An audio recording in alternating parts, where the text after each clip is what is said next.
the choir.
Tulungan mo kami, Panginoon, na unahin ka sa aming buhay dahil naniniwala kami ng Diyos na ito ang magiging daan ng pagtanggap namin ng biyaya ng spiritual at material sa aming buhay. At liubin mo, Panginoon, ang katagumpayan ko ng gawain natin sa maghapon. Bigyan mo kami ng pananampalataya, Panginoon, ayon sa iyong kalooban. Ang lahat na ito ay dinadalangin namin sa pangalan ni Jesus. Amen. Amen. In the name of the Father, the Son, and the Holy Spirit. Amen. Brothers and sisters, if you have your Bible or your Psalm, please open. And the book of 1 Kings, chapter 17, verses 10 to 16. Elijah the prophet set out and went to Zarephath. When he came to the gate of the town, a widow was there gathering sticks. He called out to her and said, "Bring me a little water in a vessel, so that I may drink." As she was going to bring it, he called to her and said, "Bring me a morsel of bread in your hand." But she said, "As the Lord your God lives, I have nothing baked, only a handful of meal in a jar, and a little oil in a jar.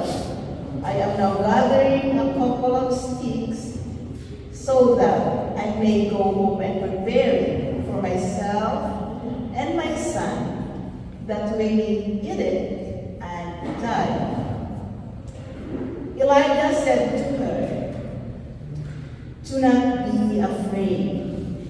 Go and do as you have said, but first make me a little cake of it and bring it to me. And afterwards make something for yourself and your son.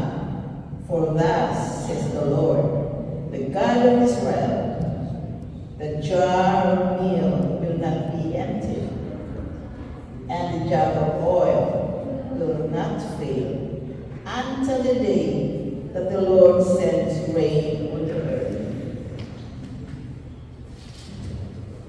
She went and did as Elijah said, so that she as well as he and her household ate for many days. The jar of meal was not empty, neither did the jar of oil fail, according to the word of the Lord that he spoke by Elijah. Brothers and sisters, the word of the Lord. Thanks be to God. Good morning. Good morning, sister. Good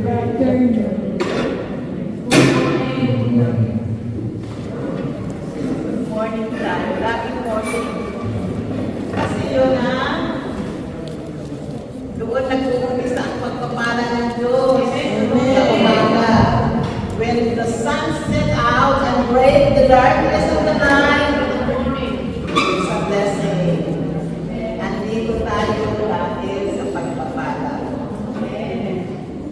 So,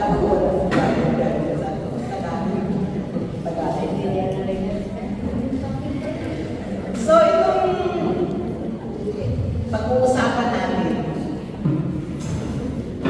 ay nag-umpisa ito sa galit ng Diyos. Hindi lang basta ito gumawa ng mala. It started when his anger was aroused by what the reigning king of Samaria, King Ahab, married Jezebel, who was worshiping an idol. She worshipped Baal. Si Baal ang sinasamba ni Jezebel. At sinupuntahan siya na King Ahab.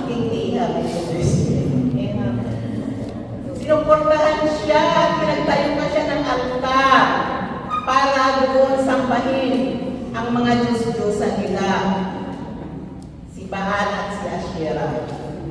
So King Ahab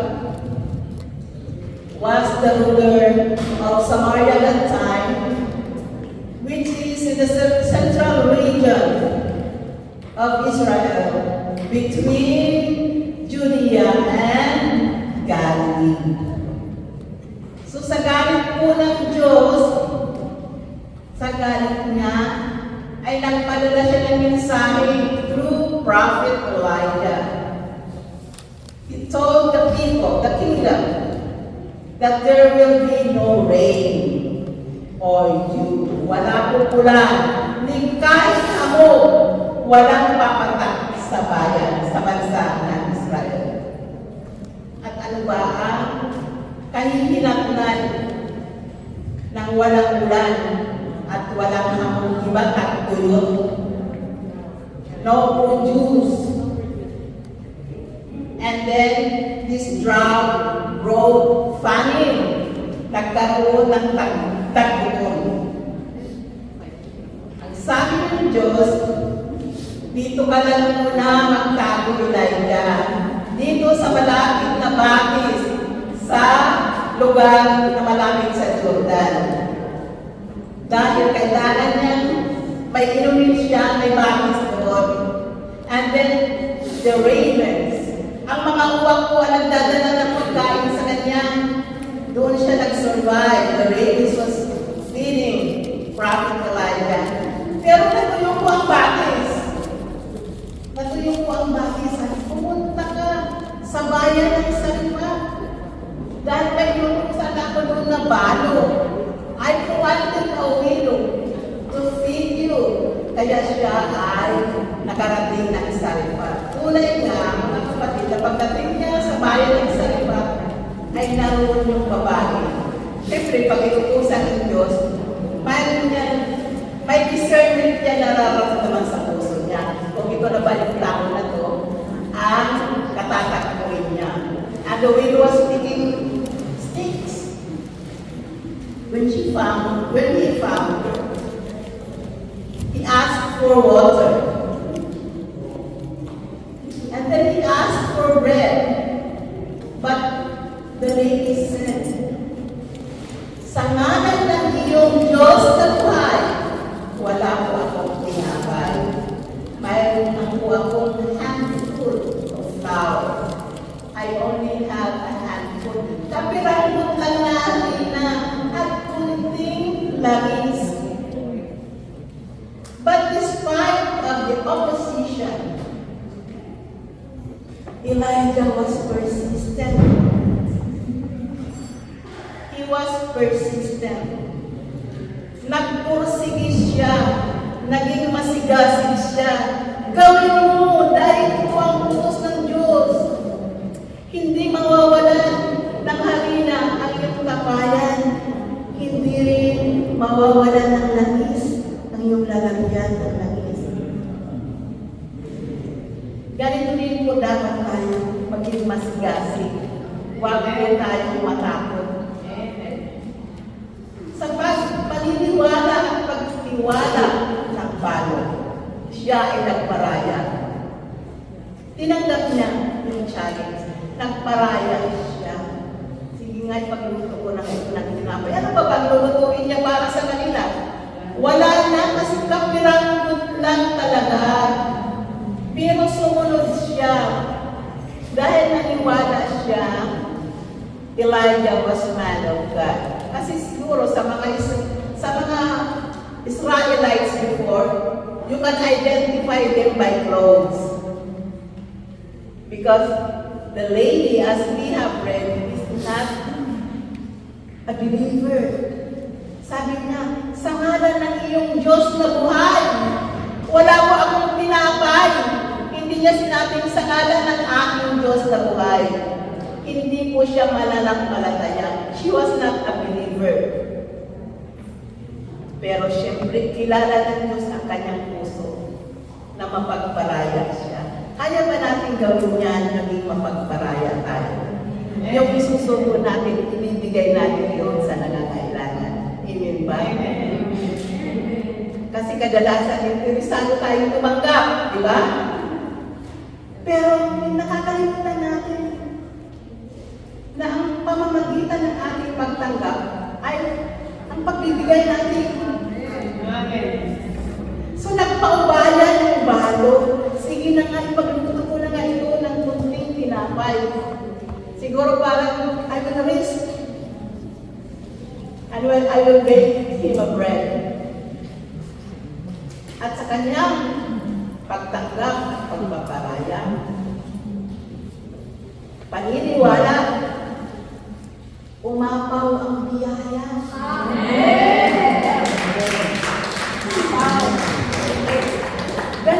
Ganun din ang nais ng Panginoon sa atin. Amen. Dahil hindi tayo matakot. Kasi ang utos niya talaga, kalimutan namin ang ating mga sarili. Maging mapagparaya tayo. Amen. Huwag tayong matakot. Tayong mananampalataya. Don't be afraid. Prioritize. The first one is persistence. The second one is prioritize whatever He tells us to do. Amen. And the provision will come. Overflowing provision. Amen. Ganun po ang gusto ng Panginoon para sa atin. Huwag tayong matakot. Mapagparaya, magtiwala, at tumanggap tayo ng pagpapala. Amen. Spiritual man at material, tiyak yan. Tatanggapin natin yan. Basta we hold on. Kapitan natin ang kanyang mga salita dahil buhay ang kanyang salita. At hindi yan magbabago. Amen po ba? Ito po ang this story is repeated over and over because He wanted us to learn. To learn to be persistent, masigasig, tanggihan ka man. In spite of the opposition from the widow, Elijah was persistent. Si Elijah talaga solid ang kanyang faith. He has a solid faith because from the other story about him, he could bring down fire. Ganon si Elijah. Ganon siya kasigasig. Gawin mo! Dahil ito ang gusto ng Diyos. Amen. Sa ating buhay, kaya paulit-ulit lang itong mga hinahayag natin dito. Kasi gusto ng Diyos maging aral ito sa atin. Pagiging masigasig, mapagtiwala sa salita ng Diyos, mapagparaya. Dahil ito ang magiging daluyan ng umaapaw na biyaya. Amen! Hindi ng Diyos na mahal! Lagi natin tandaan, He is the Alpha and Omega. The beginning and everything in between is His. Wala sa atin. Dahil tayo ay ginawa mula sa wala. Wala tayong dala nang tayo isilan. Wala rin tayong dala. Pag tayo minsan, we have nothing to bring with us because we have nothing when we came. And we will have nothing when we go. Only our soul, the purity of our soul. Amen. Kaya nga, sinasabi niya siya ang daan, di ba? Walang makakaligtas. Dahil dadaan tayo sa Kanya. Amen. Wala tayong madadala kundi ang Kanyang aral, ang Kanyang banal na salita. We must be clothed. Yun ang gusto niya. We must be clothed by His promises. Amen. By His holy word. Dalitan, maramtan tayo ng Kanyang mga salita. Dahil ito lamang ang nilinis sa atin. At ito ang magdadala ng ating pagtitiwala sa Kanya. Pagtitiwala sa Kanya na magdadala sa atin sa buhay na walang hanggan. Amen at amen. Tayo ay tumayo.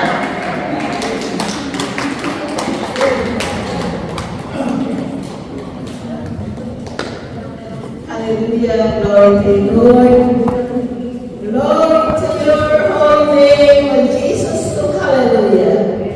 We praise and thank you for the wonders of your word, for the wonders that it has brought to our lives, for the education that it has brought to our lives, O Lord. Thank you for educating us. Thank you for cleansing our spirit and our soul, O Lord. We praise and thank you, Lord, na mula sa nakaraan hanggang ngayon ay tinatanggap namin ang pagpapala namin sa iyo, Panginoon, spiritual man o material. Patuloy kami tumatanggap na iyong pagpapala. Amen. At Panginoon, pagbalain mo ito mga kapatid na narito sa araw na ito, Panginoon, nabaunin nila ang mga aral mo sa araw na ito. Amen. At maging daluyan ng pagpapalang spiritual at material. Sa pangalan na Jesus, Amen at Amen. In the name of the Father, of the Son, and the Holy Spirit. Amen.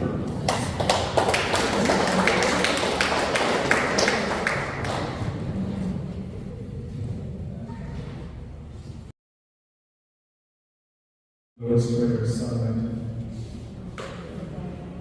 Our Father who art in heaven, hallowed be thy name. Thy kingdom come, thy will be done on earth as it is in heaven. Give us this day our daily bread, and forgive us our trespasses, as we forgive those who trespass against us. And lead us not into temptation, but deliver us from evil. For the kingdom, the power, and the glory are ours, now and forever. Whoever goes to the Lord for safety, whoever makes under protection of the Almighty, can say to them, You are my defender and my protector. You are my God and my trust. You will keep me safe from all evil places. From all evil diseases, you will cover me with your wings. You will be safe in spirit. His faithfulness will protect me. You need not fear any dangers of night, or sudden attacks during the day, or the plagues that strike in the dark, or the evils that kill in the pit. 1,000 may fall at his side, 10,000 around you, but you will not be harmed. You will look and see how the wicked are punished. You have made the Lord your defender, the Most High your protector. And so, no sorcerer is strike, no violence will come in your home. God will put his angels in charge of you, to protect you wherever you go. He will hold you up with their hands, to keep you from hurting your feet on the stones. You will trample down lions and snakes, fierce lions and poisonous snakes. God says, I will save those who love me, and I will protect those who acknowledge me as Lord. When they call to me, I will answer them. When they are in trouble, I will be with them. I will rescue them and honor them. I will reward them with long life. I will save them. When I shout if there is no rain, or command locusts to devour them, or send a plague among my people. If my people who are called by my name will humble themselves and pray, and seek my face and turn from their wicked ways, then I will hear from the heaven, and I will forgive their sin, and I will heal their land. The word of the Lord.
Purihin ang Panginoon.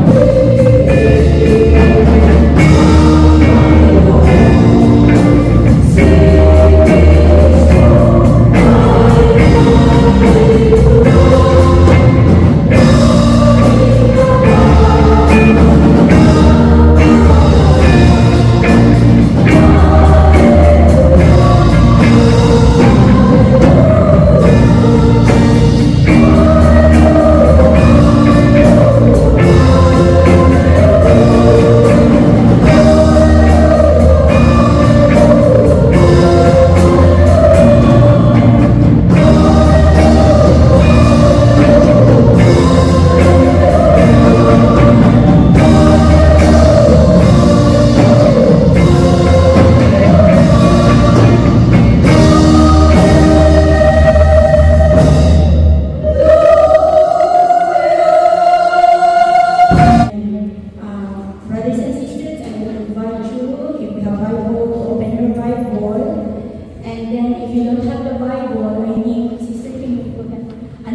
please, I will also kindly put your two hands where your heart is. Amen? Amen.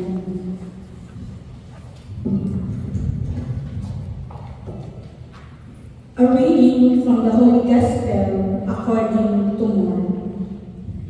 Jesus was preaching in the temple, and a large crowd was listening to him. He said, "Beware of the scribes who like to walk around in the long robes and to be greeted with respect in the marketplaces, and to have seats in the synagogues and places of honor at banquets. They devour the wedders' houses, and for the sake of appearance, say long prayers. They will receive the greater condemnation." Jesus sat down opposite to the treasury and watched the crowd putting the money into the treasury. Many rich people put in a large sum.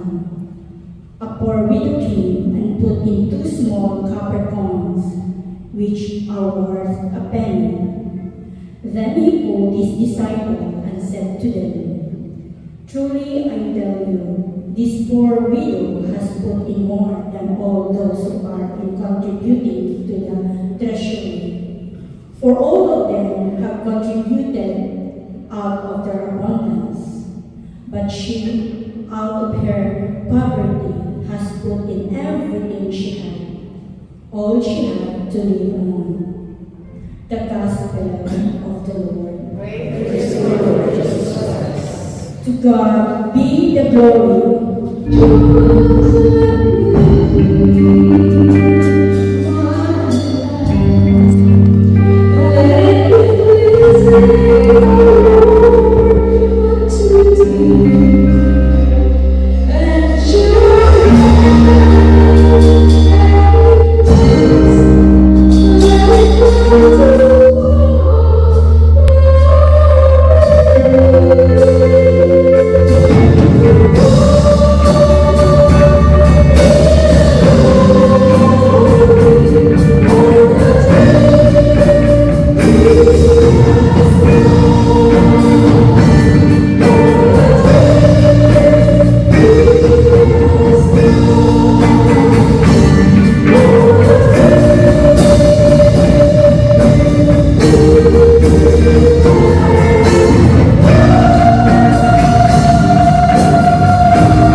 Amen. Pwede na po tayong mag-siupo, no? Kasi pag alas 4 na, no?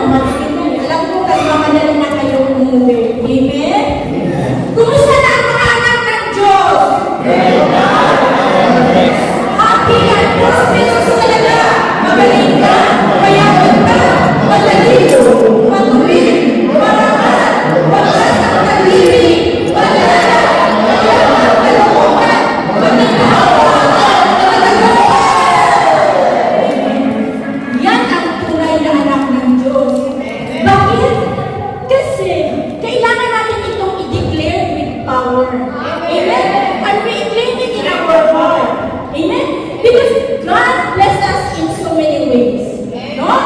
To serve Him and in order for us to be a blessings to others. Amen? Kaya nga, napakaganda na naman po ang ating binasa ngayong afternoon na to. Jesus is showing us the spirit of giving and spirito ng pagbibigay. Brother Daniel, don't worry, I'll just speak a little bit English and there's Tagalog, okay? You can make it anyway. Amen? So, we have the same prayer with the Sister Noel that learned, yung Tagalog. Anyway,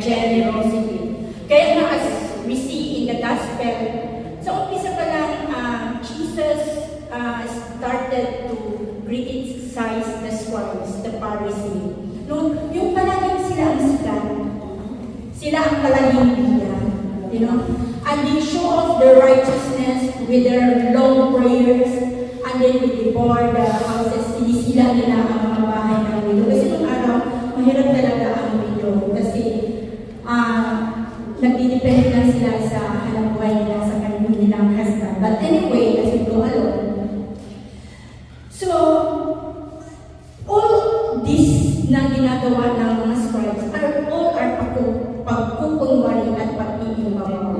That's why, in fact, this is condemnable. Kaya nga sabi ni Jesus na lalo pang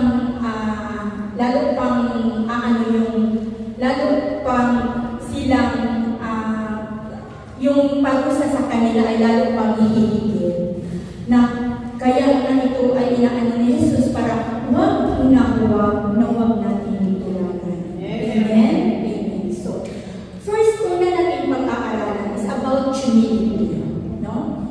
Pagninilaya natin para maisa sa buhay natin. Okay? So, humility is true. And the true place of honor that Jesus mentioned in the gospel is the place of the greatest humility. Because in the eyes of God, the true honor, yung tunay na karangalan is found when we give when we serve without notice and give it without any recognition at all. In this way, our serving, our giving are done purely out of love and self-interest. Amen? True enough, the humble person does not seek to be praised and honored for the love that she or he gave. Amen? At lalo pa natin palaging din, bakit kailangan ang humility? Bakit talagang inaano ng Diyos ang humility? Amen? Bakit? Gusto mo lang din kayo magising bakit? And even in everything in our life, why we need to be humble and be generous, and in everything in our life. Alam niyo, dahil lang sa dalawang bagay tayo mabubuhay sa mundo ito. Sa habag at grasya ng Diyos. Amen. That sa gitna ng ating mga karangyaan, mga biyaya at pagpapala sa ating tagumpay sa ating talino, andyan ang Diyos na nagmamahal sa atin. Na nagbabasa sa atin. Therefore, we are enjoying God's gift that we don't deserve. Amen? At ganun din in our brokenness, in our shortcomings, in our sinfulness, as human, andyan ang Diyos handang magpatawad, mahabagin, at makunawain. Andyan siya. So, therefore, He is spared the punishment that we deserve. Ganyan kabuti ang Diyos. Amen. Because we always remember this, na only by God's grace and mercy that matters in our life. Amen? Kaya wala ko tayong maipagmamalaki. Wala ko tayong maaangkin. Anumang yaman, anumang talino, anumang bahay, lupang karangyaan, lahat siyang tagumpay, lahat yan na meron tayo ay galing sa Diyos. Amen? That's why, kapag ito po ay ating tinatanggap at pinanghahawakan at nilalagay natin sa puso, true enough po, we become generous with a humble heart. At tayo po ay tunay na mapagbigay at bukas pala because we believe that God will always provide. Amen. And in Philippians 4:19, and my God shall supply all our needs according to His glorious riches in Christ Jesus. Amen po.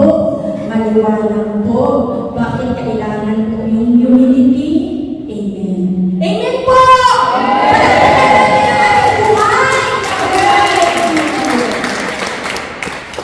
po, ang pangalawa na naman po natin pagninilayan ang isa sa buhay is about generosity. At as we can see again in the gospel, Jesus watched the people, no, who put their money in a treasury, and the rich people put a large amount. At ito ay bahagi lamang ng hindi kinakailangan yung mga mayayaman. But the poor widow, he put his last 2 coins. It means he put everything that she had. Amen? But look, she got something. She got something that is very important. Ano yun? Ano yun? Amen. The attention of our Lord Jesus Christ.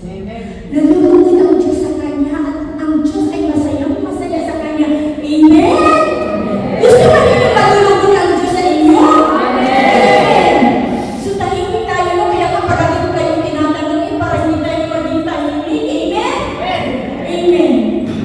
So, gusto natin malulungkot ang Diyos. That's why Jesus, tinawag niya yung mga disipulo niya at ipinahagi niya sa Kanya yung tungkol sa poor widow. At ganoon din sa atin, binahagi din sa atin ni Lord ngayon to open.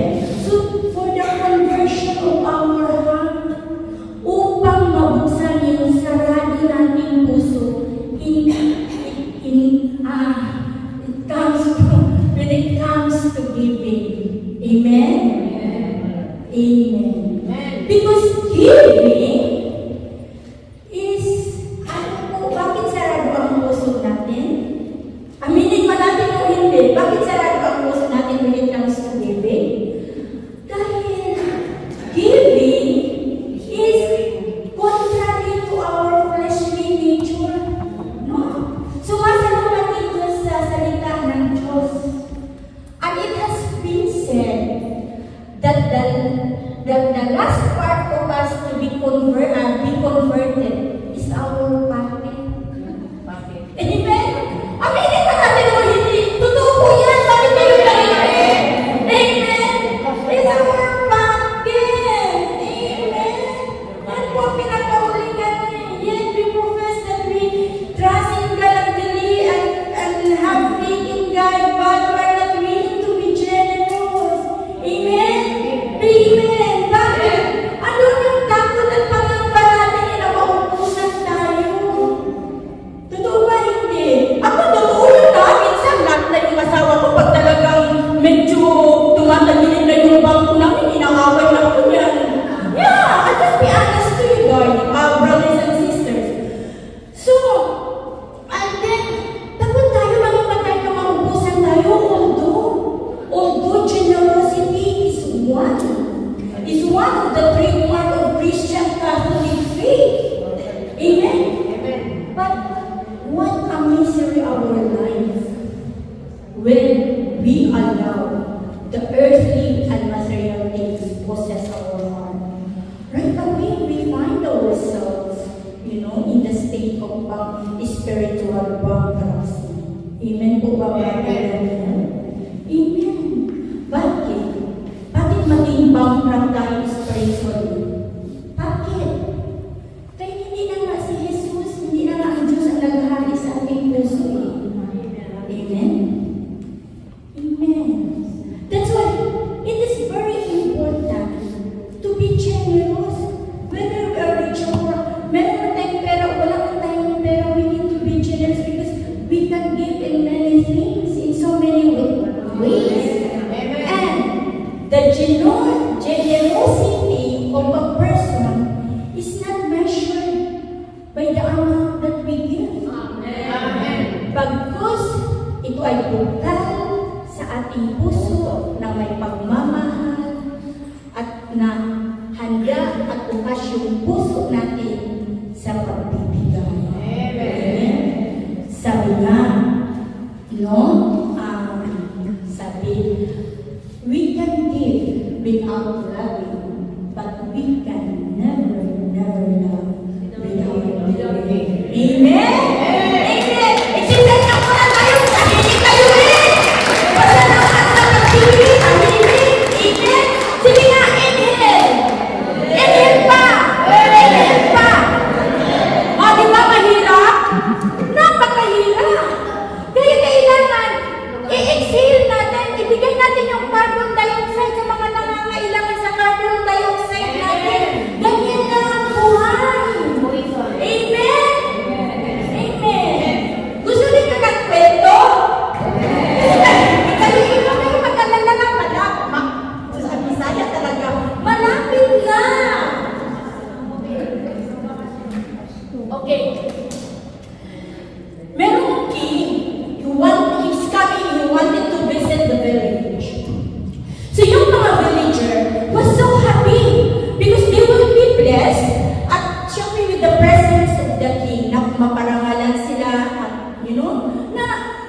na sila. Meeting na sila kung ano ang mai-offer nila, the best that they have for the king. So they nag-end up sila na, siguro king naman yan, wala na tayong maiano pa sa kanya dahil nandyan na lahat sa kanya. So ang nangyari, they end up na each family or each person, magdala sila ng 1 cup of the best wine from their home. Best wine. And they will put it in a jar, put together, at yung po ang i-offer at i-alay nila, ibigay nila sa king. So, yun po ang napagkasunduan nila. Ngayon po, there's one man, he's also a villager. Sa kanyang isip, sabi niya, total naman, 99%, ikaw 1% siya, ay magdadala ng their best wine from their home. Siguro sa akin naman, ang dadalhin ko is water na lang. You know? Sinong mga dyan, mga bartender?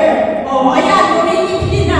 So, yun ang sabi sa sarili niya, yung isang mama. At sabi niya, siguro there's no difference at all if I will bring a cup of water.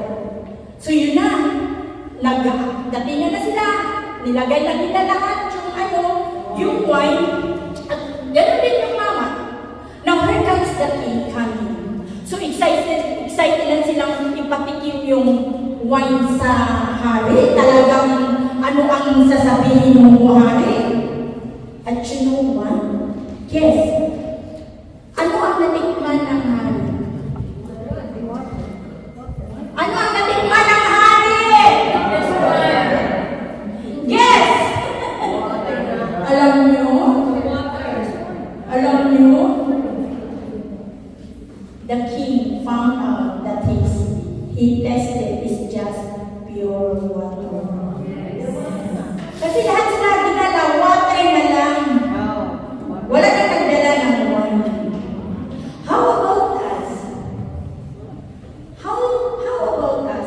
How our giving to the Lord? How our treasure? Do we give the best for the Lord or just water left over or our extra? Anong binibigay natin sa kay Lord? How about our ikapo? Our tithes and love offering? Kailangan ito sa gawain. For His glory. At lalo na po sa anniversary, we do an extra month.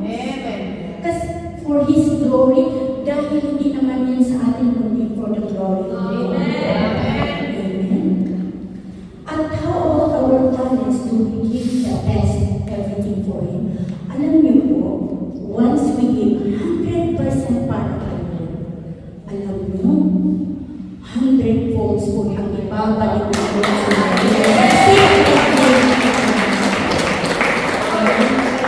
Bakit kamo? Bakit? Dahil ayaw ni Lord magpautang. Ayaw ni Lord na may utang siya sa atin. There's a word provider. Amen. Sabi nga, if there's a mission, there's a provision. Amen.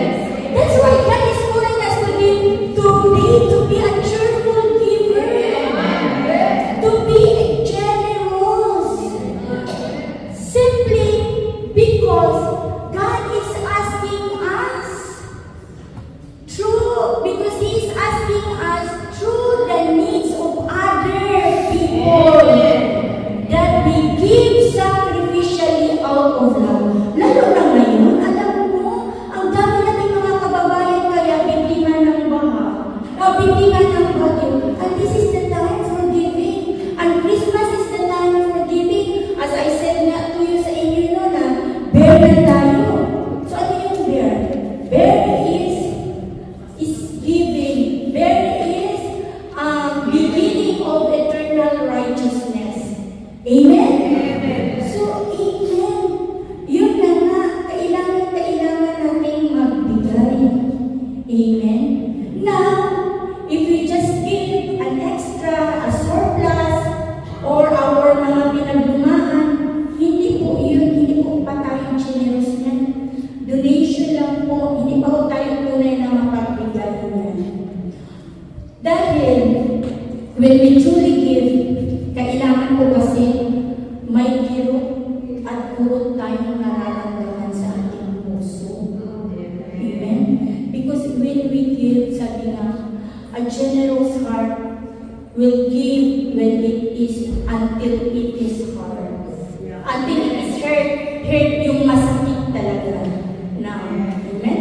Now, when we give and we don't feel any pain at all, especially the pain in our pocket, amen, it is not yet generous. Hindi pa tayo generous yan. Bakit? Bakit kailangan masakit? May tulong dito sa atin sa ating pagbibigay. Sabi nga sa Bisaya, kinahanglan sakit-sakit dayjud. Amen? Sugat yan. Alam niyo ba ang dahilan? Kaya nga palagi ko kayo pinupukaw kasi ako din. Minsan magkatanong ako, bakit Lord kailangan? Bakit kailangan masakit Lord? Kaya gusto ko rin binabahagi ko sa inyo. Alam niyo bakit? Dahil kailangan din natin. Mahalaga din sa atin. Importante din sa atin. Ang sabi nga, isusuko mo muna lang, ibibigay mo pa. That is really the essence of giving. No, buti nga kirot at sakit lang yung naranasan natin. Mararanasan natin. How about Jesus? He ended up dying on the cross. Hindi lang sakit at kirot. Amen? Amen. And the cross is the symbol of the generosity of God. And in this word, God gave it all to us, to men. All that He has is only begotten Son. Amen. And our only response to Him is to follow Him, to follow His example. Amen. By giving, na totoong pagbibigay comes from the heart and with full of trust and gratitude. Amen. Kasi, kung we give na meron tayong grudges, para lang just to display na nagbibigay tayo, it's not valuable. But once we give, na taos puso, and sacrificially, full of love, talaga pong valuable yan. Look at the poor widow. She can keep one of her penny. She can keep for herself, for one day for herself. But look, she gave it all. Bakit? Bakit na naman? Bakit? Because she knows, she believes her God that she served. She knows his God that she served, that the God she served sees the heart, sees the conditions of our heart. Amen. She knows na when we put our complete trust and faith in God, tiyak yung hindi rin magpapalugi ang Diyos. Tuloy-tuloy din ang ating pagpapala at bigaya. Amen. Hindi magpapalugi ang Lord. Pag nakikita ka talagang niyang bigay tulong, ano ba yung kanta na bigay tulong? Amen. So, ganyan si Lord. Now, remember this, brothers and sisters. Madali na tapos na tayo kasi madilim na Alam ko naman na ayaw na ninyo ng marano. Kaya tapos na. Huwag mo na akong itanong. Okay. Pinapatawa ko lang kayo kasi masyado na kayong bored remember this. Alam niyo, giving is not losing. Hindi ko kawalan sa atin. Mga brothers and sisters, hindi talaga kawalan. Bakit? It is just emptying ourselves from a fresh refill of God's graces.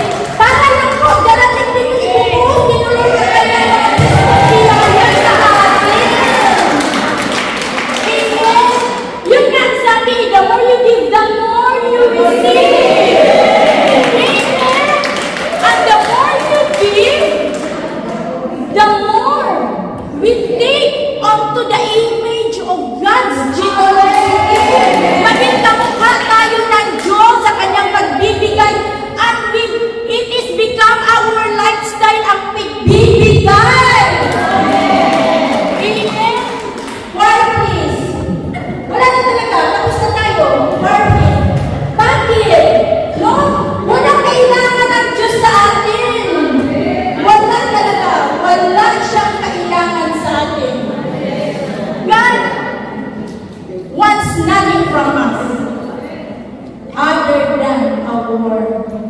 eternal life. Amen. Maliwanag po ba?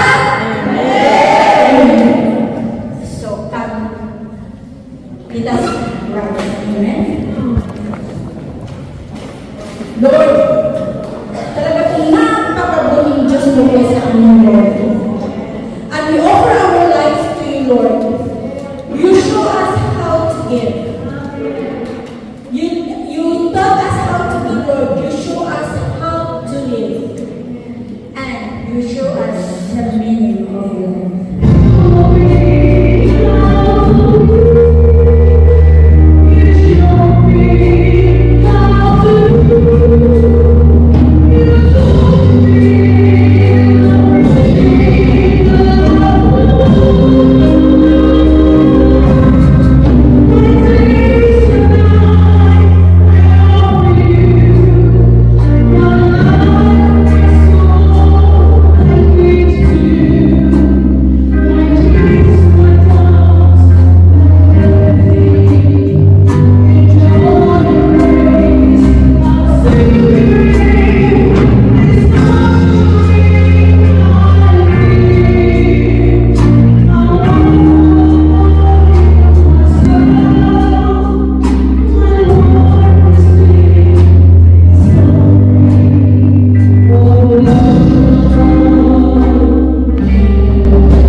Walang imposible sa iyo, O Lord God. Ikaw po ang tunay na Diyos na mapagpala na lahat po ng aming mga pangangailangan ay patuloy mo pong buhos sa amin at kailanman, O Lord, in our brokenness, in our shortcomings, in our sinfulness, sa lahat po ng aming mga sufferings, andyan ka, O Lord God. Minsan, hindi mo kami iniwan.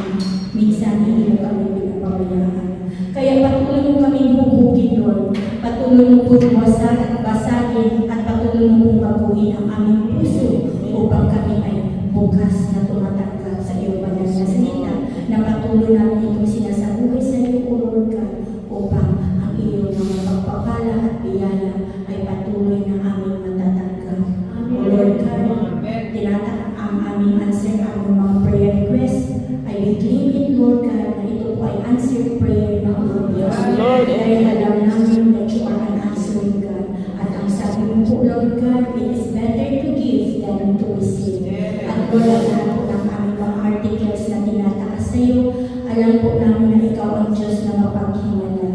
Ikaw ang Diyos na nagbibigay, nagsusupply sa lahat ng aming mga pangangailangan.